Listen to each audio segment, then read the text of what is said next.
Kumusta na wala yung date kahapon? Ba, di ayos, masaya. Talagang nag-enjoy din niya. Ay, mag-ingat kayo at baka magbuntis. Ala, hindi. Wala pa man nangyayari sa amin eh. Paano magbubuntis? Magaling naman, pag-agayon. Ay, siya, sabi ko lang sa iyo, pag nagbuntis ay mahirap na. Wala pang nangyayari sa amin. Tamang pahipo-hipo na laang. Di, magaling pag-agayon lamang. Malayo sa disgrasya.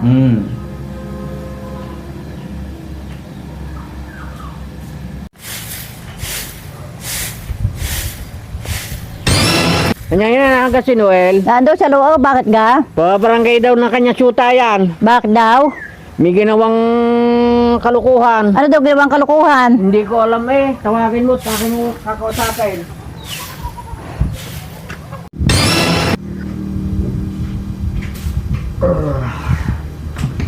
Noel, galit sa iyo yung uma. Oh, bakit na naman daw? Akala ko kayo nag-date lang kayo ng syuta. Bakit ikaw doon pababarangay?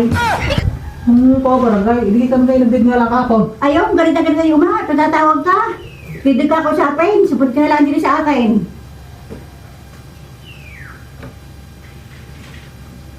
Barangay?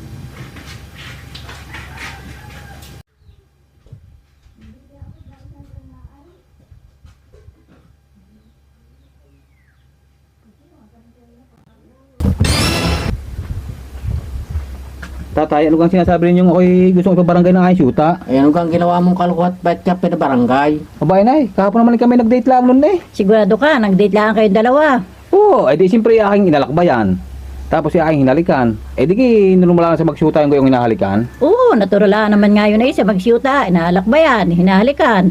Di ako pinababarangay noon. Bakit ka kagad pinabarangay? Ano pang iyong ginawa? Di tapos nga aking hinawakan si Dibdib.